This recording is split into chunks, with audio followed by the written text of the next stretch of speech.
Olá, seja bem-vindo ao Conexão UFC. Eu sou Evelyn Rodrigues e o programa de hoje está super especial. Olha só. Acompanhamos o peso galo Raul Rosas Jr nas 24 horas que antecederam a luta contra Rob Font no UFC 326. O americano Montel Jackson relembra sua trajetória da infância difícil cercada pelo crime até chegar ao Octógono. O australiano Quillan Salkilld conta como a energia intensa desde criança se transformou em combustível dentro do MMA. E o peso-pena Jenkins acompanha da primeira fila a tão aguardada revanche entre Diego Lopes e Alexander Volkanovski no UFC 325. O mexicano Raul Rosas Jr conquistou uma das vitórias mais importantes da carreira contra o americano Rob Font no UFC 326. Mas antes de entrar no octógono, ele compartilhou com a gente como foram as 24 horas que antecederam o confronto. E você vai acompanhar tudo a partir de agora, em reta final.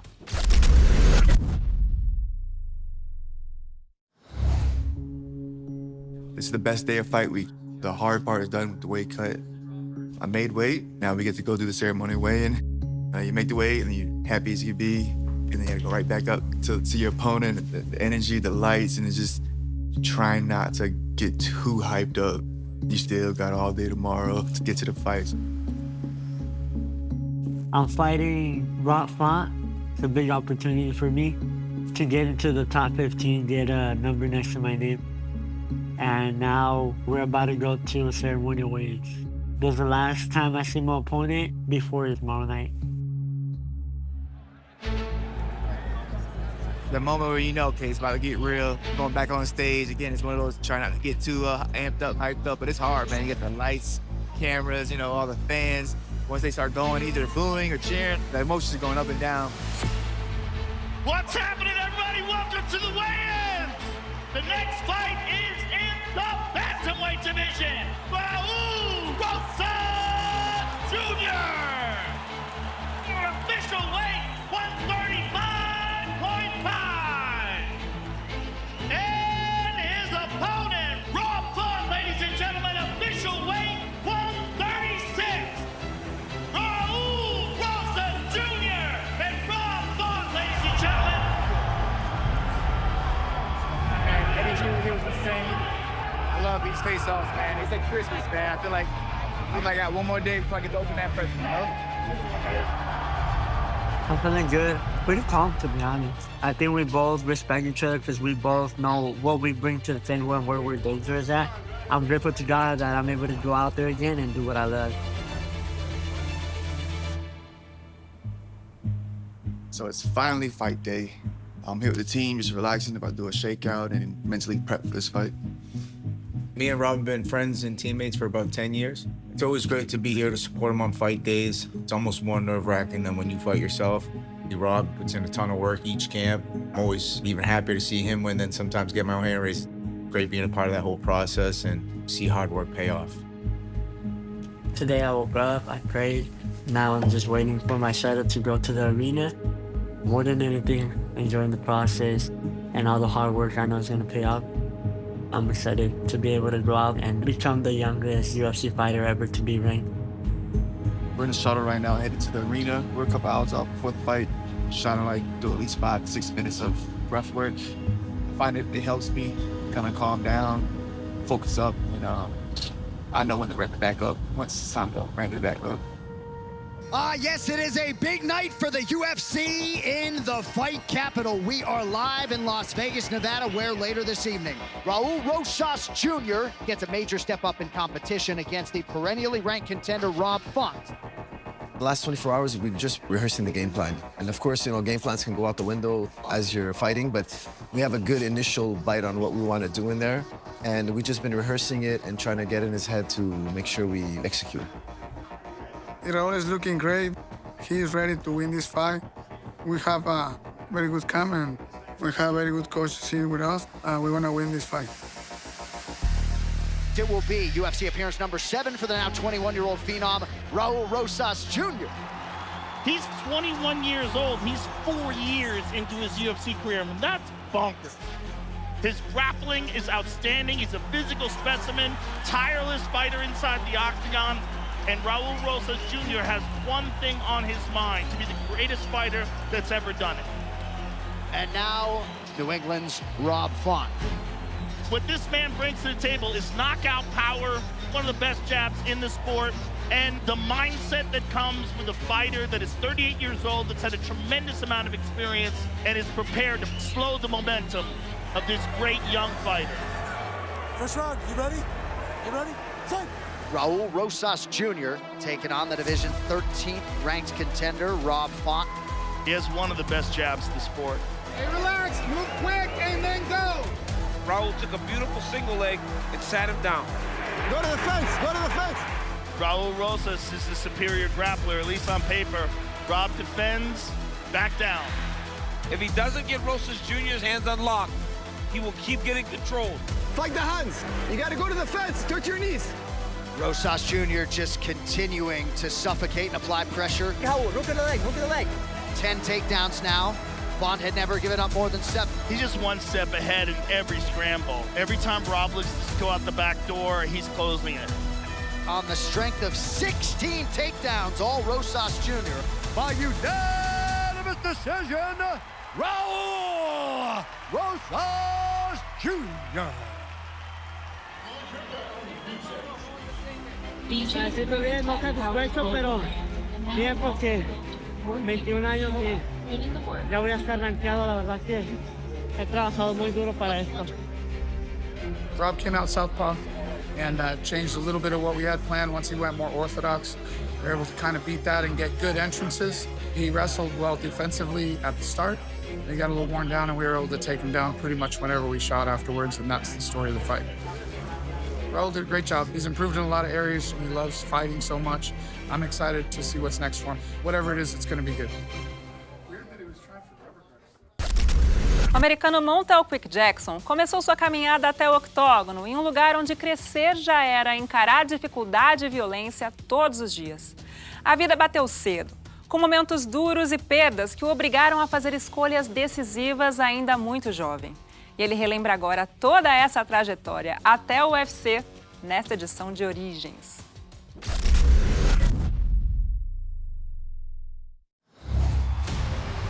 Here walks Montel Jackson. Very technical inside the octagon, constantly improving. This has long been an athlete that has drawn high praise for his work ethic. This is a special fighter. Whoa! One and done and he's out! This man's the real deal. The man is an artist in there. Kelleher tap. Montel Jackson!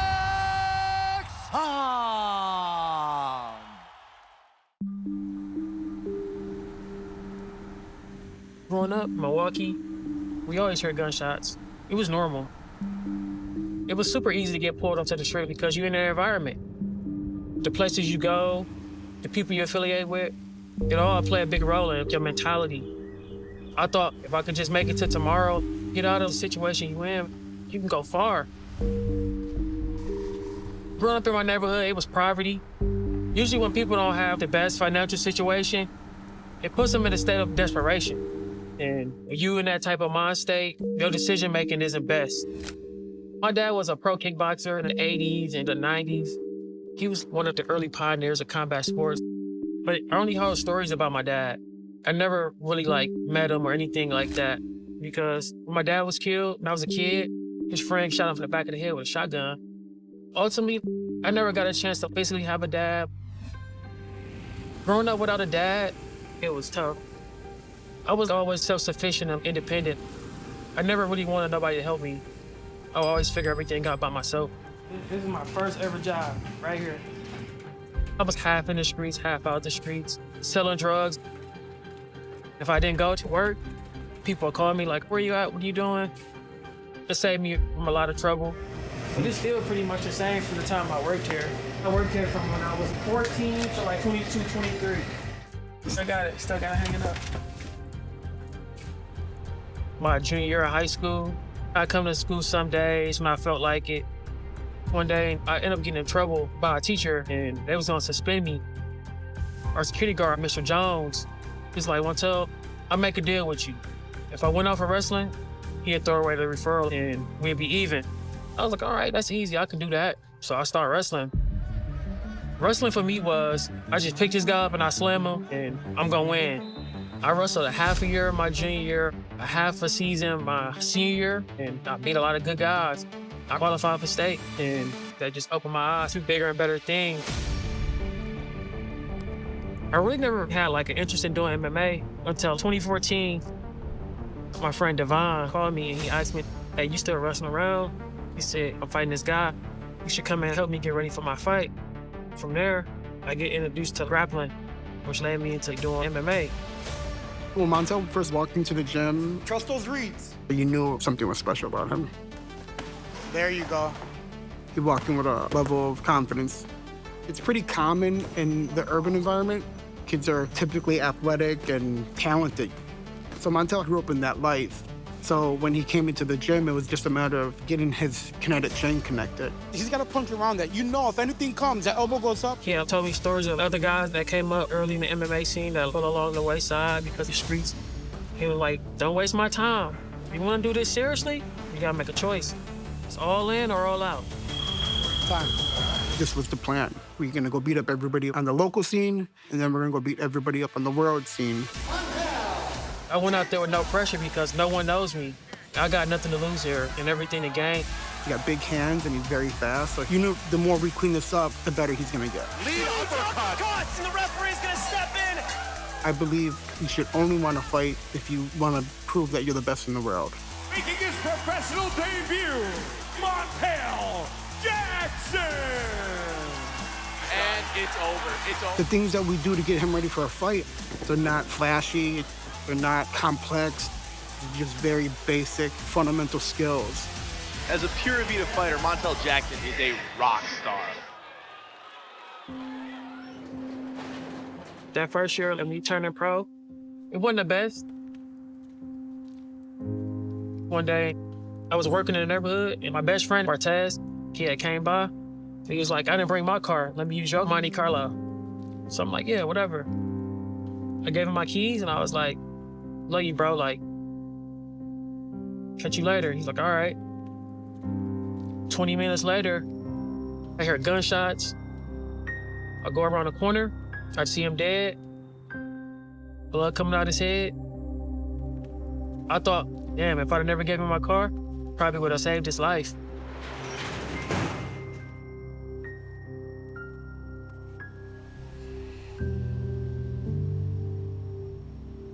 It's the first and only time I've seen him tear up. As a young man, losing a friend to the streets, there's a certain exhale of emotion that you hear, and it's unique to victims of violence. Don't let that lead hook square you up. And when I heard that sound from him, it made me make sure never to let him out of my sight. Keep him from making like the same mistakes that I made. Solo, he told me, when you plan revenge, dig a grave for yourself and dig the grave for the person you're trying to get. If you really want to change your life, it's either the streets or going all in on MMA. That kind of helped me come out of like that dark place. You're watching Dana White's Contender Series. Contender Series, we get the call, and it's exciting because you win this and your next fight's in the UFC. Montel Quick Jackson, fighting out of the Pura Vida MMA camp, wants to make it to the big show and give his community something to look up to. That was one of the most nerve-wracking fights I've ever been in my life. Getting him to work behind his jab was important to establish distance, but it didn't go that way. Dishulo doing a good job of being unpredictable. The kid was able to change the distance very well and tie us up a little bit, but I'm always proud of Montel's composure. Ooh, that was a nice knee there. And now Dishulo's covering up. You faced some adversity in there, but now you got to finish him. Dishulo covering up. He is cut badly, and that is it. Herb Dean saw enough. If Martez can say something to me now, probably be like, "I knew you could do it, man. I always knew you could do it." With much fanfare, here is Montel Jackson arriving at the UFC debut. The goal to get Montel inside the UFC was day one. Killer tap. I really wanted to see if I was going to be able to stand on a big stage with the best in the world. Oh! I wanted to make a difference or achieve something. Smells the finish, punches him out. Whoa! One and done, and he's out! He definitely has what it takes to be a world champion in the UFC. Montel Jackson!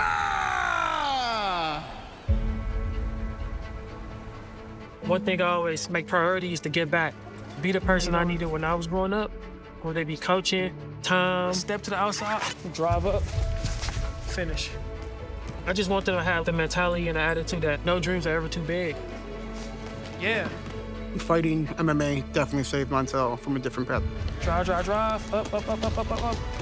Just like that. If this fighting thing wasn't there, he would be a victim to the streets. If anybody can sum up anything about me, anybody in like an underdog story, you can make it. You just gotta believe in yourself and work hard.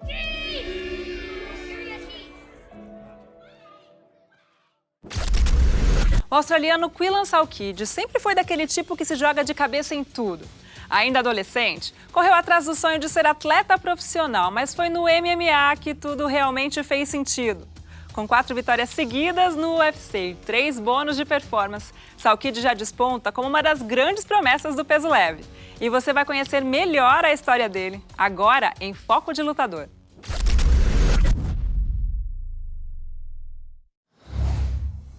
What a rise to UFC prominence it has been for Quillan Salkilld at 19 years old, attending our first show in Perth in 2018, having no idea what he wants to do. 6 years later, he's in the UFC. The man's exuding confidence. He's tall, he's long, he's quick, he's got knockout power. Oh! And he's got very well-rounded skills. Quillan Salkilld does it again!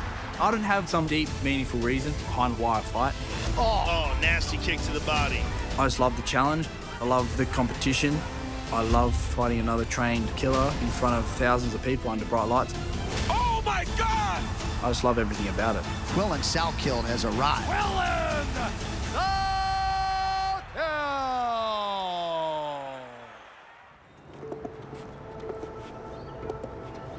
I was born in a town south of Perth.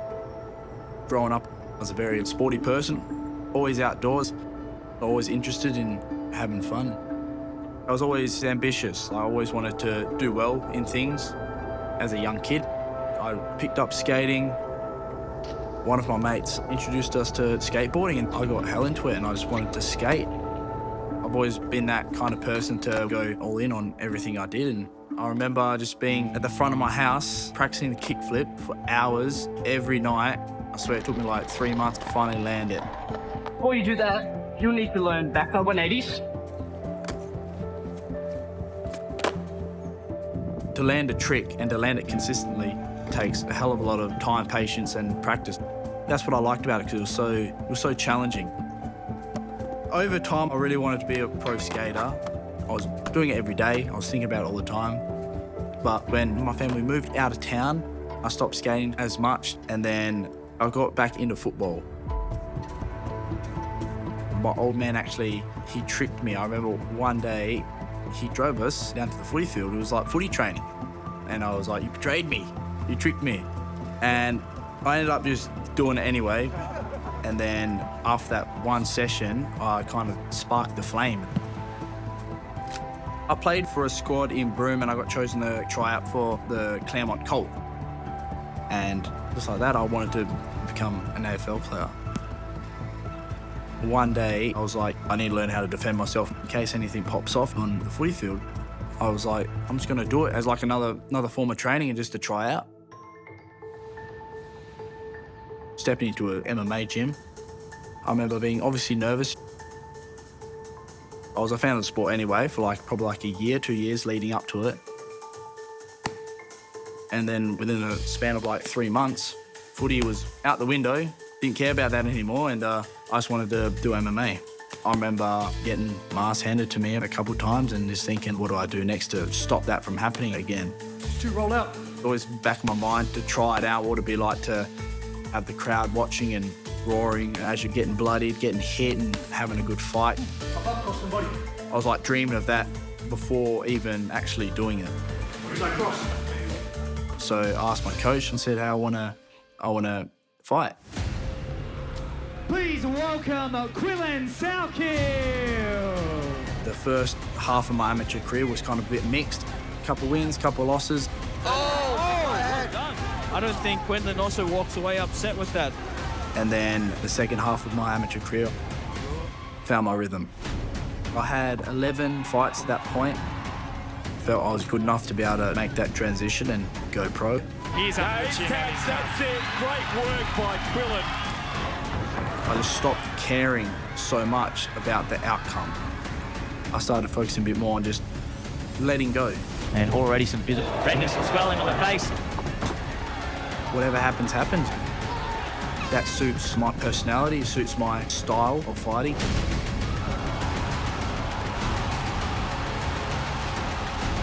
After 6 wins in a row, I was the champion on the local scene. After that, I knew that I'd get the call up for Contender Series. Time to see who joins the big show tonight. Going into it, I knew it was going to be a tough fight. We're fighting in front of Dana, so I knew it was going to be a bit of a scrap. Are you ready? Fight. The eternal MMA lightweight champ looks to punch his ticket to the UFC. I like having a bit of a tough fight where it's a bit of back and forth. We both beat the crap out of each other. Quite the pace here these two are fighting at. Oh, they're throwing now. But I was just a step ahead, and that ended up getting me the win in that moment. Salkilld! It was kind of like a plan coming into like fruition. Unbelievable fight. We saw stand-up, kicks, body shots. These guys went at it in one of the greatest wars you will ever see with two young absolute studs. Quillan, get over here. You're in the UFC, buddy. Congratulations. Quillan Salkilld, welcome to the UFC. It was just like a dream come true. I don't think I've been as nervous going to any other fight than I was my UFC debut. I was feeling that pressure to be that next big thing coming out of Australia. Walking out and hearing the crowd cheer, that's when I start really just enjoying the moment and having fun. Every fighter, every mixed martial arts athlete hopes to one day make this walk. The moment has arrived for Quillan Salkilld. Getting to the UFC, you gotta make a name for yourself. Expect Quillan. As soon as this fight starts, I think he's going to be aggressive, Daniel. I found my distance and my rhythm straight away. Oh, there it is! How's that for a UFC debut? I think that was a perfect start to UFC career. My third fight with Nasrat was the one that really took me off. Salkilld in white, Hakparast in red. Salkilld does have some long-range weapons that can give Hakparast some problems. Oh! Oh! Oh my gosh! I wanted to do something special, create like a holy moment, and holy moment I created. Quillan Salkilld is a man that has a tremendous amount of hype around him right now. Oh, that's nice. Right here, Salkild's attacking the choke. That's tight, he's gonna top. He's tapped! Wow, Quillan Salkilld does it again! Another short night at the office for the budding lightweight contender! I've never been into something for this long. Oh, there it is! 8 years, been head over heels in love with MMA. That's tight, he's done. Yep. 4 in a row. I just want to continue this momentum that I've got going. I'm looking to speed run my way to the top. I'm taking it all the way.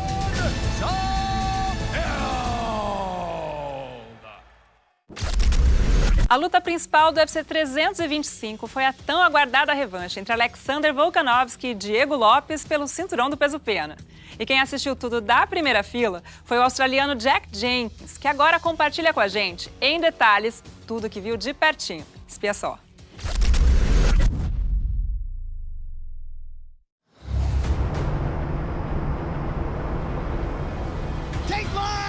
Sydney, the UFC has descended upon the land down under. The Aussies have a love affair with mixed martial arts, and tonight they will witness some high-level business involving their homegrown champion, the iconic Alexander Volkanovski. Guys, Farjack here, we are live. Kudos Bank Arena, sold out UFC 325. Volk vs Lopez, the rematch. I'm nervous. And here we go. Volkanovski, center of the octagon in the green with gold. Just a chess match so far. Both boys faking. Not much action yet. These guys are trying to feel each other out. Good body kick from Volk. Big right hand from Volk. Nice jab. Volk's starting to find the rhythm here. Diego's going to have to do something. Really nice body kick to end the round from Diego. First round, 10-9 Volk. Clinical, he's so defensively sound, and if you've lost the round, you need to make some adjustments. So it's interesting to see what Diego's going to come out and change here. You can almost see how much Lopes is thinking and maybe intellectualizing the fight. Come on! Stay on! Step through 1-2, classic hold. That's the first real exchange we've had where Volk stood in the pocket. Takedown from Diego. Volk's got the whizzer, he's got the head. He's on the neck. He's going to get in. He's going to slip out, ends up on the bottom. Uncharacteristic from Volk, but he's so good everywhere. He can do what he wants. Diego's on the back now. Volk takes him to the fence.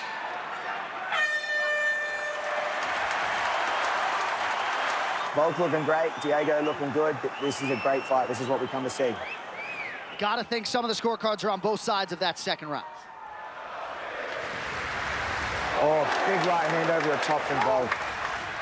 Takedown attempt again. Just not letting Diego settle for a second. Volk's starting to put the foot down here. This could be the turning of the tide for this fight.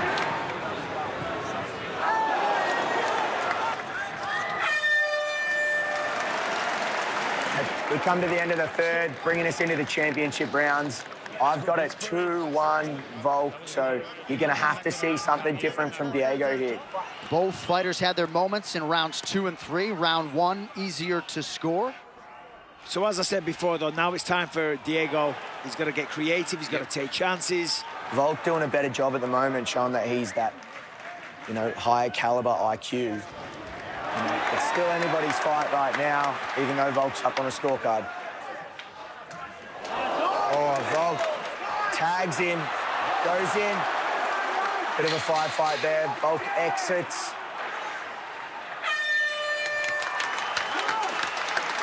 And 4 rounds down, 1 to go. What we're seeing is the fight equivalent of pitching a shutout. Volk's so defensively sound, he gets in, he does what he got to do, and then he gets out without getting cracked. Diego Lopes is going to need to give us something big here and a massive upset. The way it's tracking, Volk is just looking too classy and too sound on the defensive side of the fight. He's got to go find the finish. Diego needs a finish to win this fight. Takedown from Volk. Diego on the neck.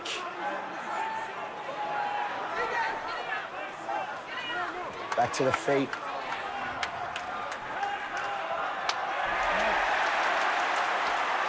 Volk with the pressure now. He's grinding him out. He's taking away the risk in this fight. If you're a young fighter or a fan, this is what Volk does better than anyone on the planet. He takes the risk out of a fight. Diego Lopes on a Kimura here. It's looking like he's got an armbar set up here. Volk got his arms together. Gonna be hard to get extension here. Oh, no, Volk. Oh, he's out, he's out. That's one chance, boom, UFC featherweight champion. I love it. How good. He's the man. There's no one like him. There's no one like him. There was 2 questions in this fight coming in here. Has Diego improved enough, or had Volk slowed down? And we answered both of those questions. Volk hasn't slowed down a bit, and Diego just didn't make the adjustments he needed to. Alexander the Great Volkanovski! That's 3:25. We got Volk with the victory speech now, but we've wrapped it up. Volk's the man. What an event. The UFC is the best in the world. Por hoje é só, mas a gente se vê no próximo Conexão UFC. Até lá!